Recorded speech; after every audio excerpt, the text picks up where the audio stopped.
എനിക്കൊരു ചെറിയ ഒരു പോരായ്മയായിട്ട് തോന്നിയത് ആ വൈകാരിക തലമാണ്. ശരിയാണ്.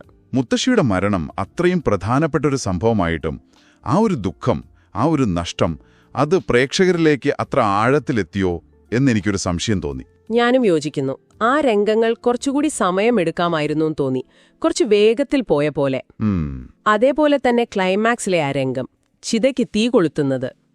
അതെ അതെ, ഒരുപക്ഷേ സ്ത്രീ ശാക്തീകരണം എന്ന നിലയിലാവാ ഉദ്ദേശിച്ചത്. പക്ഷെ അത് സിനിമയുടെ മൊത്തത്തിലുള്ള ഒഴുക്കിൽ നിന്ന് അല്പം ഒരു മുഴച്ചു നിൽക്കുന്ന പോലെ തോന്നി. ശരിയാണ്, കുറച്ച് നാടകീയമായി പോയോ? അതെ, അതുവരെ സിനിമ പറയാൻ ശ്രമിച്ച കാര്യങ്ങളെ അത് കുറച്ചൊന്ന് ദുർബലപ്പെടുത്തിയോ എന്നും തോന്നിപ്പോയി.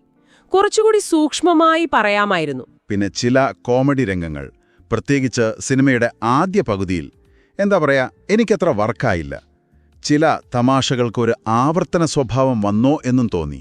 അതെ, ചിലയിടങ്ങളിൽ അങ്ങനെ തോന്നിയിട്ടുണ്ട്.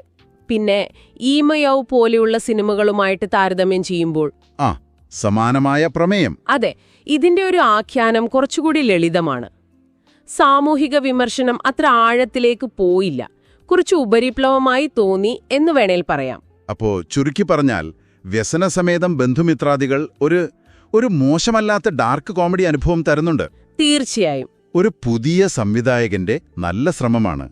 ചിരിപ്പിക്കാനുള്ള രംഗങ്ങളുണ്ട്, നല്ല പ്രകടനങ്ങളുമുണ്ട്. അതെ, പക്ഷെ ആ വൈകാരികമായ കാര്യങ്ങളിലും ക്ലൈമാക്സിലും ചില പ്രശ്നങ്ങളുണ്ട്. അത് മാറ്റി നിർത്തിയാൽ കണ്ടിരിക്കാവുന്ന സിനിമയാണ്. ഉറപ്പായും.